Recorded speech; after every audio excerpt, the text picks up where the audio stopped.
Hi, my name is Anna, and I'm presenting assignment 3, which is creating a positive learning environment which nurtures holistic well-being. I believe good teaching and learning occurs when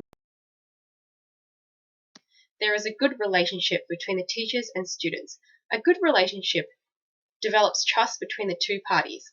The student is more likely to have confidence in the teacher's ability to lead and teach, and through a healthy relationship, the teacher is more likely to understand the student's needs and to cater his or her teaching style accordingly.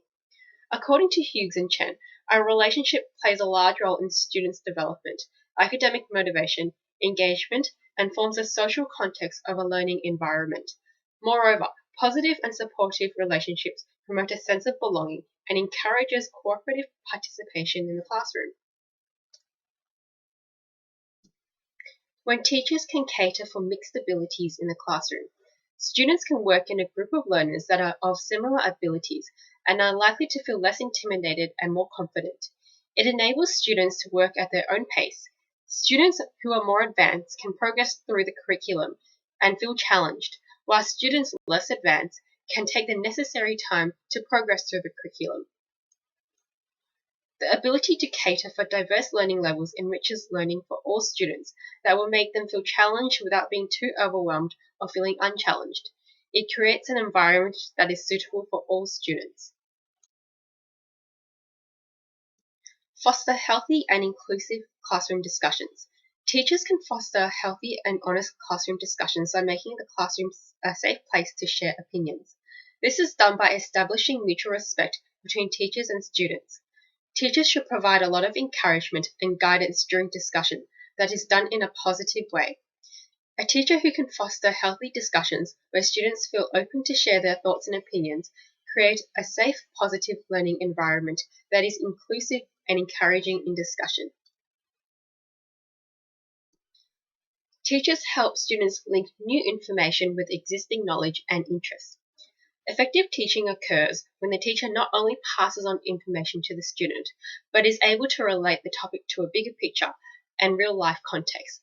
This begins with the teacher knowing what the student already knows, is familiar with, or what their hobbies and interests are. Rather than teaching new information in isolation, the teacher can assist the student to build on their knowledge. Students learn more effectively by doing an activity they are interested in. An activity that interests students not only captures attention, but students are more likely to be involved and adopt a positive attitude towards the task. It leads to increased memory and more deep processing. Now we are going to talk about the 5 overarching principles in creating a positive learning environment that nurtures holistic well-being. The first principle is planning to keep mixed ability students together and offering options to suit diverse learning needs.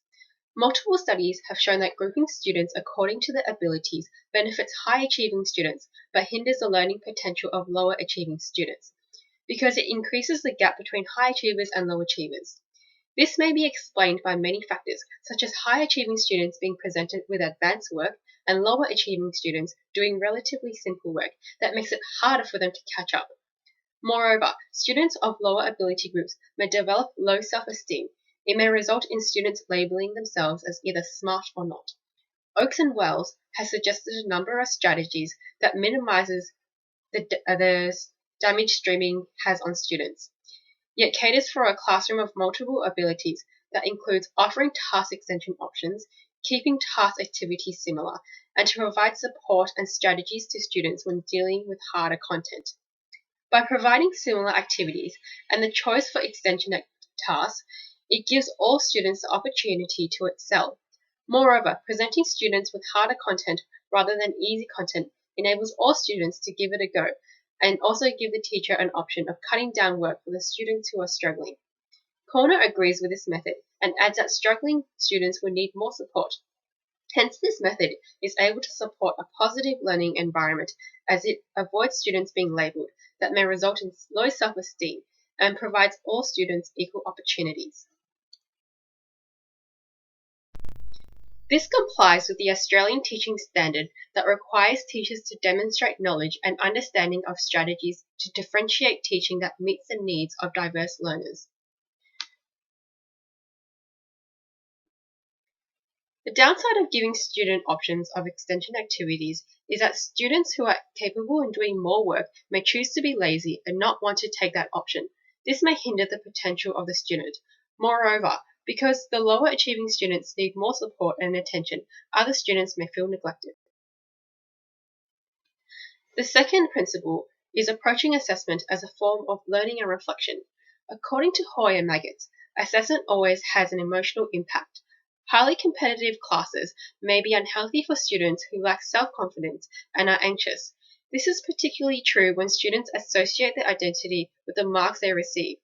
Groundwater et al. Go further with this point to say that grading and marking students can have damaging effects, especially when they are being compared with their peers.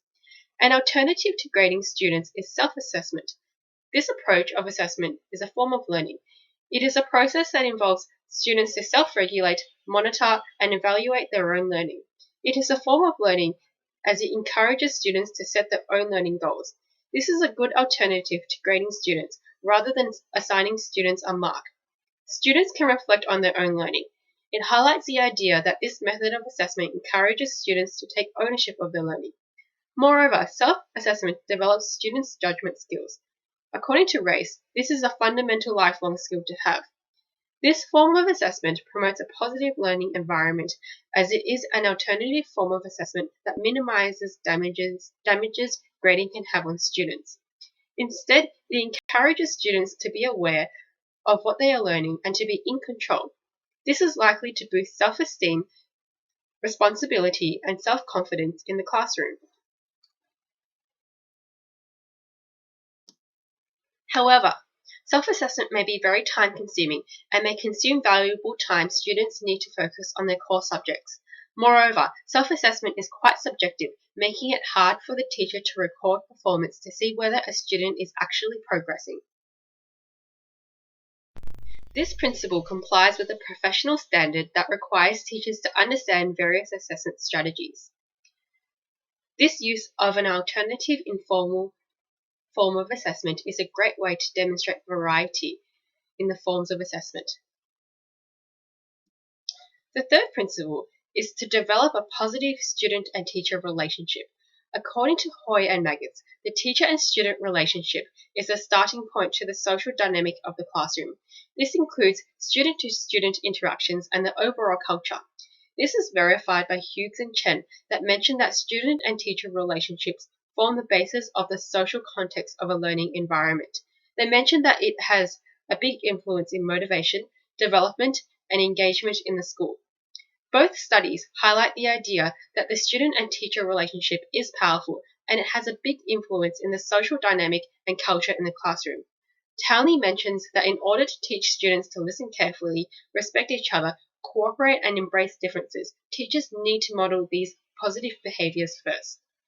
According to Liberant, continual communication between teachers and students is likely to change behavior. Hence, teachers should often provide opportunities for students to be able to engage in interactions. The study has shown that a healthy relationship has immeasurable benefits and improvement on student academic outcomes and behavior. Teachers need to be aware of the boundaries of a student and teacher relationship. It must be professional and aligned with the professional code of conduct. Even when the teacher is not in the classroom, he or she must have a professional relationship with the student to model positive behavior. This complies with the Australian professional standard that requires teachers to know and understand the development and characteristics of students and how it influences learning, and to know and understand how students learn. A positive student and teacher relationship fosters good communication, a greater understanding that leads to better teaching and learning decisions. The fourth principle is recognizing and celebrating cultural differences. In order to recognize cultural differences in the classroom, it begins with the teacher knowing his or her students well. This principle complies with the professional standards, which is to know students and how they learn, where the teacher should show understanding of students' cultural identity, its impact and language, particularly Aboriginal students and their backgrounds. According to Hoy and Maggots, it begins with the teacher being aware of the individual characteristics of its students, cultural background, understanding student abilities, and their anxieties. Knowing students well through personal interactions will enable the teacher to be aware of the student as an individual and avoid stereotyping. Multicultural events are a good way in recognizing diverse cultures within a school. Principal Towner mentions that it brings the learning community together. These events encourage students to embrace their ethnicities and inform them that it is something worth celebrating about. Recognizing and celebrating cultural differences contributes to creating a positive learning environment as it promotes a sense of belonging and encourages students to be proud of who they are. Implementing this principle in the classroom should be done with care and caution. The teacher should be careful not to interrogate or make the student feel uncomfortable during interactions. The fifth principle is extending the teacher's role in being responsible for students' holistic well-being. In order to create a positive, supportive classroom environment, teachers need to show that they care about their students. It highlights the idea that a student's role goes beyond simply passing on knowledge, but being responsible for his or her students' well-being. According to Johnson and Thomas, caring teachers make students feel confident and more confident with their choices. This can be explained because caring classrooms promote a sense of safety and community. Inevitably, the classroom becomes a fail-free zone where students can freely express ideas and share their thoughts and know that they will not be put down for their actions. An environment that promotes holistic well-being should adopt a culture that is supportive and accepting of every student. It also establishes norms in the classrooms, such as positive interactions, high standards, and a value of learning. This contributes to a positive learning environment that fosters high achievement. When practically implemented, teachers may need to take the time to educate and set rules in order to create a caring classroom culture. Teachers also need to be aware of the limitations of being responsible of student well-being, knowing when they need to refer students for further help, such as counseling. The principle complies with the professional standards, which is creating and maintaining support and safe learning environments, fostering a caring, safe, and risk-free environment that leads to a healthy, inclusive student engagement in the classroom, where students are not likely to feel uncomfortable or intimidated to participate in discussion. A positive classroom which nurtures holistic well-being will have different displays in the classroom that promotes a sense of belonging and identity in the classroom.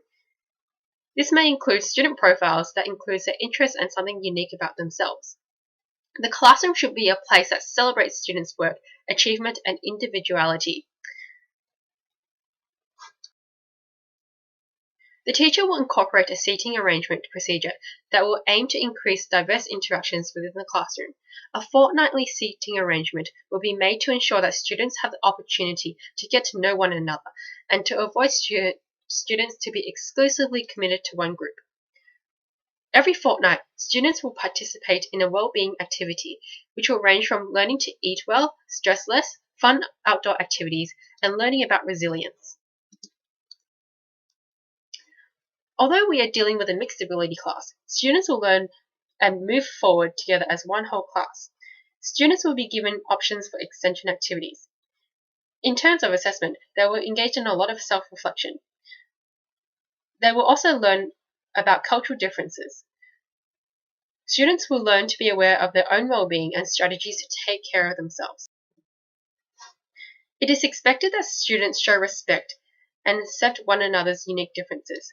Any form of discrimination or bullying will not be accepted.